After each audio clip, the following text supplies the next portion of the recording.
आप सुन रहे हैं मुंशी प्रेमचंद की कहानी मनुष्य का परम धर्म। होली का दिन है। लड्डू के भक्त और रसगुल्ले के प्रेमी पंडित मोटेराम शास्त्री अपने आंगन में एक टूटी खाट पर सिर झुकाए चिंता और शोक की मूर्ति बने बैठे हैं। उनकी सहधर्मिणी उनके निकट बैठी हुई उनकी ओर सच्ची संवेदना की दृष्टि से ताक रही और अपनी मृदु वाणी से पति के चिंताग्नि को शांत करने की चेष्टा कर रही है। पंडित जी बहुत देर तक चिंता में डूबे रहने के पश्चात उदासीन भाव से बोले, नसीबा ससुरा न जाने कहाँ जाकर सो गया, होली के दिन भी ना जागा। पंडिताइन, दिन ही बुरे आ गए हैं। यहाँ तो जौन दिन से तुम्हारा हुक्म पावा ओही घड़ी ते सांझ सवेरे दोनों जून सूरज नारायण से यही वरदान मांगा करी हैं कि कहूँ से बुलावे आवे, सैकड़न दिया तुलसी माई का चढ़ावा। मुदा सब सो गए, गाढ़ परे कऊ काम नहीं आवत है। मोटेराम, कुछ नहीं, ये देवी देवता सब नाम के हैं। हमारे बखत पर काम आवे तब हम जाने कि कोई देवी देवता। सेंत मेंत में मालपुआ और हलवा खाने वाले तो बहुत हैं।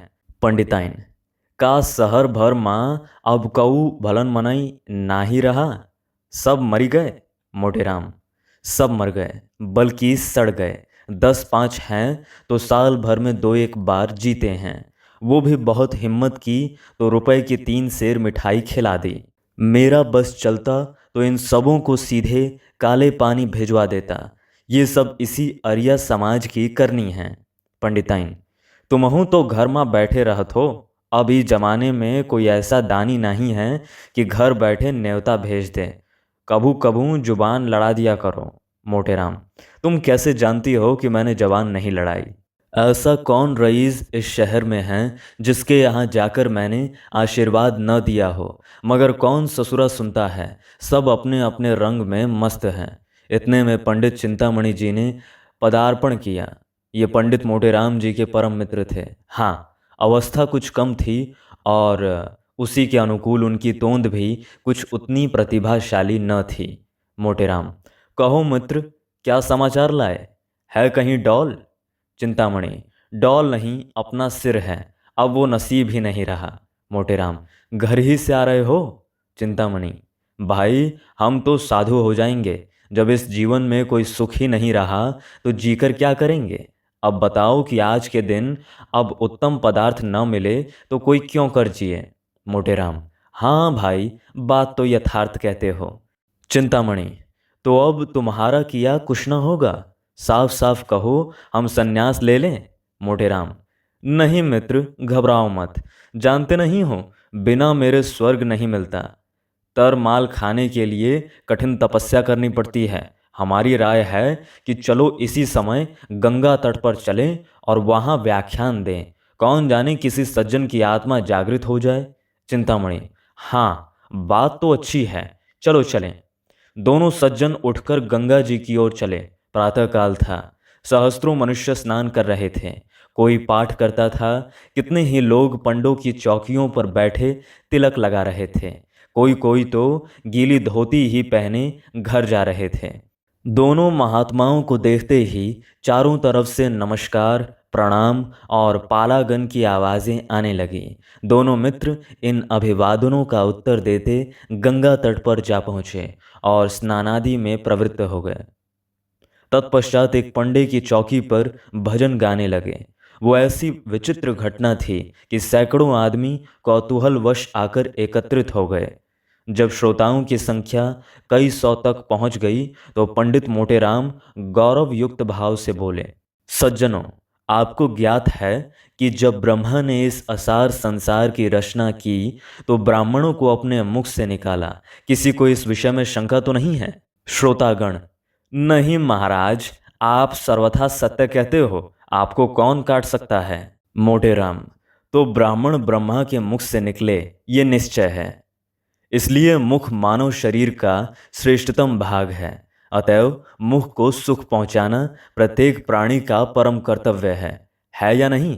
कोई काटता है हमारे वचन को? सामने आए, हम उसे शास्त्र का प्रमाण दे सकते हैं। श्रोतागण, महाराज आप ज्ञानी पुरुष हो, आपको काटने का साहस कौन कर सकता है? मोटेराम, अच्छा, तो जब ये निश्चय हो गया कि मुख को सुख देना प्रत्येक प्राणी का परम धर्म है, तो क्या ये देखना कठिन है कि जो लोग मुख से विमुख हैं वे दुख के भागी हैं? कोई काटता है इस वचन को? श्रोतागण, महाराज आप धन्य हो, आप न्याय शास्त्र के पंडित हो। मोटेराम, अब प्रश्न ये होता है कि मुख को सुख कैसे दिया जाए?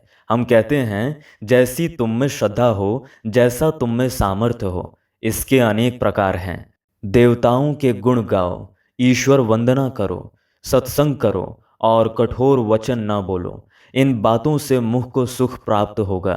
किसी को विपत्ति में देखो तो उसे ढाढ़स दो, इससे मुख को सुख होगा।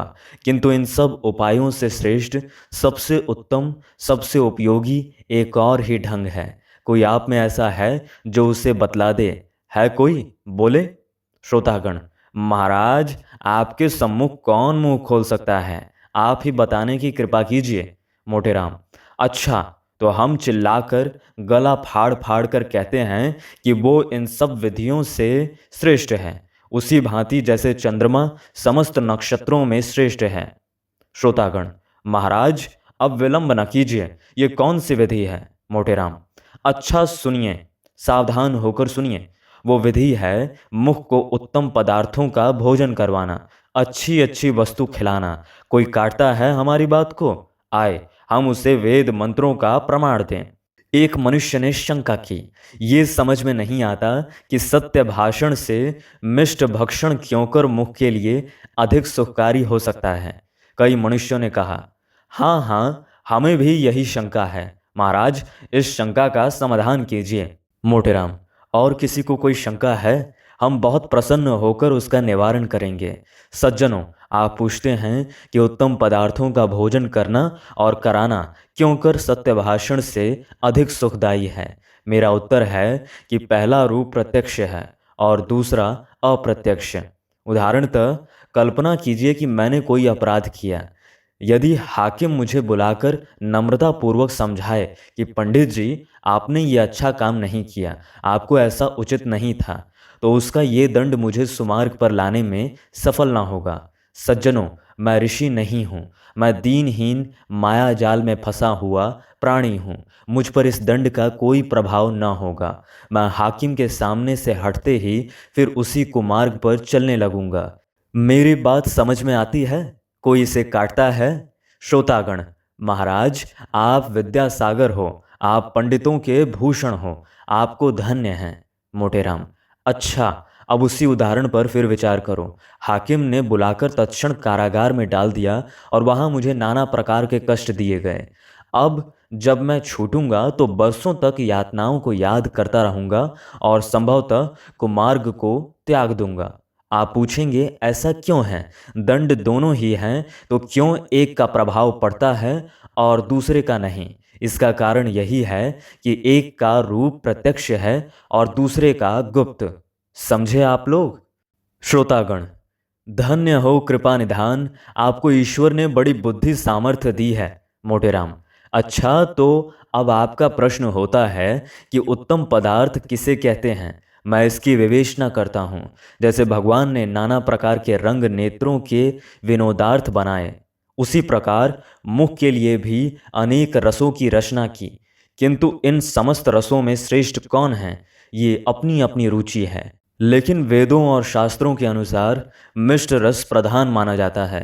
देवता गण इसी रस पर मुग्ध होते हैं। यहाँ तक कि सच्चिदानंद सर्वशक्तिमान भगवान को भी मीठ पाकों ही से अधिक रुचि है। कोई ऐसे देवता का नाम बता सकता है जो नमकीन वस्तुओं को ग्रहण करता हो? है कोई जो ऐसी एक भी दिव्य ज्योति का नाम बता सके? कोई नहीं है। इसी भांति खट्टे, कड़वे और चरपरे कसैले पदार्थों से भी देवताओं को प्रीति नहीं है। श्रोतागण, महाराज आपकी बुद्धि अपरंपार है। मोटेराम, तो ये सिद्ध हो गया कि मीठे पदार्थ सब पदार्थों में श्रेष्ठ हैं। अब आपका पुनः प्रश्न होता है कि क्या समग्र मीठी वस्तुओं से मुख को समान आनंद प्राप्त होता है? यदि मैं कह दूं हाँ, तो आप चिल्ला उठोगे कि पंडित जी तुम बावले हो। इसलिए मैं कहूँगा नहीं और बारंबार नहीं।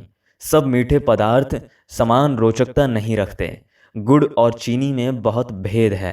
इसलिए मुख को सुख देने के लिए हमारा परम कर्तव्य है कि हम उत्तम से उत्तम मिष्ट पाकों का सेवन करें और कराएं। मेरा अपना विचार है कि यदि आपके थाल में जौनपुर की अमृतियाँ, आगरे के मोतीचूर, मथुरा के पेड़े, बनारस की कलाकंद, लखनऊ के रसगुल्ले, अयोध्या के गुलाब जामुन और दिल्ली का हलवा सोहन हो तो ये ईश्वर भोग के योग्य हैं। देवतागण उस पर मुग्ध हो जाएंगे और जो साहसी पराक्रमी जीव ऐसे स्वादिष्ट थाल ब्राह्मणों को जिमाएगा उसे सदैव स्वर्ग धाम प्राप्त होगा।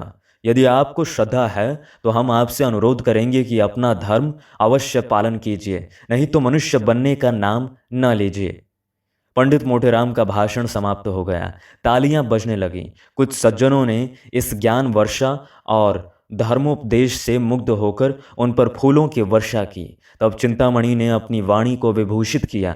सज्जनों, आपने मेरे परम मित्र पंडित मोटेराम का प्रभावशाली व्याख्यान सुना और अब मेरे खड़े होने की आवश्यकता न थी, परंतु जहां मैं उनसे और सभी विषयों में सहमत हूं, वहां उनसे मुझे थोड़ा मतभेद भी है।